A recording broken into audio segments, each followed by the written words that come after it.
Hi there guys, I'm Nikhil from Notion Hub, and in this video, I'm going to show you the best features for your Realme C11. By the way, I've already posted a dedicated video for the tips and tricks section where I've talked about many things which I won't be covering in this video. So definitely check out that video. Link will be in the description.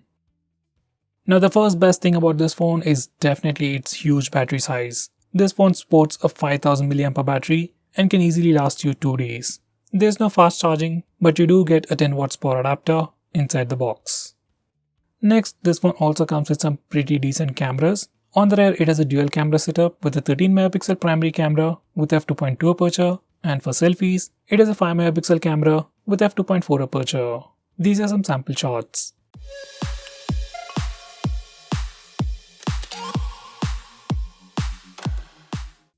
Next, it also has a pretty decent display. It's a 6.5-inch IPS display with HD+ resolution with 19.5:9 aspect ratio. Next, this phone also packs in some decent performance. It sports a MediaTek Helio G35 processor with PowerVia GE8320 GPU with 2GB of RAM and 32GB of storage. In terms of performance, it's not that great, but for a regular user, it is sufficient. Next, it has something called real sound technology. Now, if you want to improve the audio experience on the headset, just enable real sound technology from the sound settings and you will definitely see a noticeable difference. We have a new navigation gesture called swipe from both sides. Now, once you enable this feature, you can swipe from the bottom to go home, swipe and hold for recent taps, and finally, swipe from the left side or right side to go back a step. These are the new swipe gestures even seen on Android 10 and it's already available on this phone. Now going on next, we have a super handy shortcut to trigger Google Assistant with the power button. Once you enable this feature, you can long press the power button to trigger Google Assistant. It's a nice feature and can be quite useful while using the navigation gestures. But I don't think this power button will last longer if you use it continuously. Next we have 3-finger screenshot. Now before I show you that, let me show you how to take a normal screenshot. On any Android phone, if you want to take a screenshot, press the volume down button and power button both at the same time and your phone will take a screenshot. It is as simple as that. Now for some reason, if that's a bit difficult for you or if you need something more easy, you can enable this 3-finger screenshot gesture. Now once you enable this feature, you can simply swipe down using 3 fingers to take a screenshot.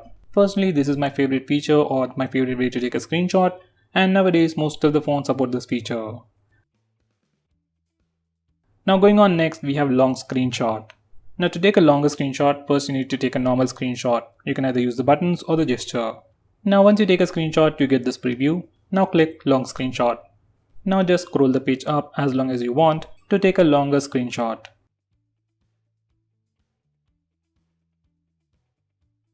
Now going on next, this phone even comes with screen recording. I really don't know why you want to record your screen, especially on an Android phone, but for some reason if you want to record it, you can start it from the notification toggles, or you can also use the smart bar which can be accessed from anywhere by swiping on the right side corner.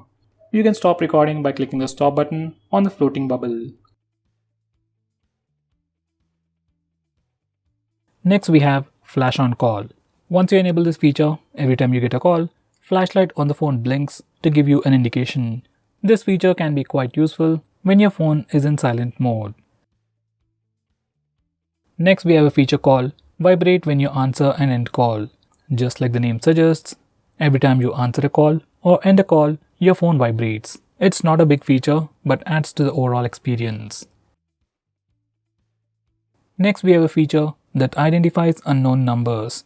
Once you enable this feature, whenever you get a call from any unknown number, your phone will check its online database and try to find the contact name. This can be quite useful to check spam calls. Next, we have a feature called Screen On End Calls with Power Button. Once you enable this feature, you can end calls by pressing the power button when the display is on. When the display is off, clicking the power button just turns on the display. Next, we have split screen mode.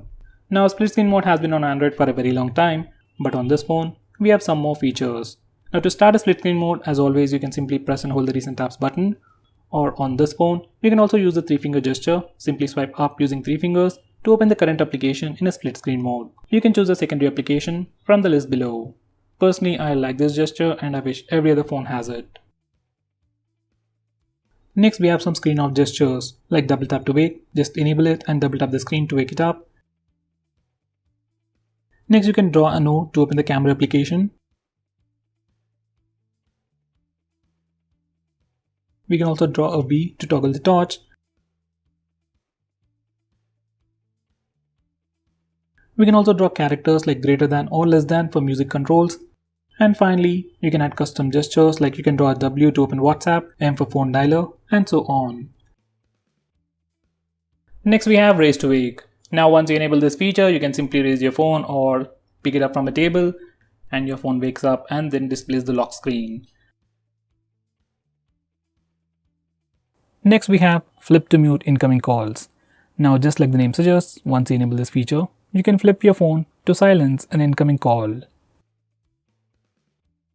Next, we have one-handed mode. You can enable this feature from the toggles, and once you click on it, screen size will shrink and your phone becomes much more usable one-handed. Once you're done, you can click the button on the top corner to go full screen. Next, we have digital well-being. Now this is a feature from Google that tracks all your usage on your phone and gives you a complete analysis of which apps you're using more, and then helps you limit your usage and block notifications from those applications. Next, we have wind down. This feature is part of digital well-being, which can help you sleep faster at night. Using this feature, you can schedule your phone to turn on grayscale mode and do not disturb mode automatically at a specific time. Next, we have Startup Manager. Now just like the name suggests, it's a feature that allows you to stop applications from auto-starting in the background. Now most of these applications automatically start in the background and then drain your battery life. And for the most part, just applications like maybe Instagram or WhatsApp needs to be allowed to auto-start. So you can disable auto-start permission for all these applications and further improve the battery life. Next, we have an app lock built into the system. And unlike most phones, we can unlock locked applications either by using the password or the fingerprint scanner, and even by using the face unlock feature. So if you're already using face unlock feature on your phone, most of the time you won't even see the lock screen. Now because of this one particular feature, you can lock any application you want and you won't be inconvenienced in any way. Next, we have clone apps, which is a feature that allows you to use two instances of the same application. Like you can have two WhatsApp accounts, two Facebook accounts, and two Instagram accounts on the same phone. This is definitely a very handy feature, but it is still limited to only very few applications. Next, we have Gamespace. Now this feature or application just tries to improve your gaming experience and gives you a lot more cool features. Now once you add all your games to this Gamespace and then open that game, your phone will divert all the resources to improve your gaming experience. It means faster game load speeds, better visuals, and more than that, it gives you the option for do not disturb mode, where you won't be interrupted with annoying notification sounds or visual disturbances like banner notifications. You also have different power profiles to improve the performance or battery life. It also gives you the option to disable auto brightness, which is missing on many phones out there. Next, we have Wi-Fi Tethering. Now this is a very unique feature which allows you to share existing Wi-Fi connection to other devices. It's like your regular hotspot, but instead of using your mobile data, it will use your existing Wi-Fi connection. Now you might think this might not be a useful feature, but let's say if you're in an airport or a hotel where you have access to only one device or a Wi-Fi, then in that situation, you can share the existing single Wi-Fi connection to multiple devices. Next, we have Private Safe. Now this feature is more like an application or like a vault where you can hide all kinds of files. Just like the app lock, we can have a completely different password from your lock screen and we can unlock it using your fingerprint or your facial data. Personally, I suggest you to use Gallery Vault. Next, we have Automatic OnOff. Now this is another weird name for schedule power on and power off, and using these settings, we can automatically turn on and turn off your phone at a specific time.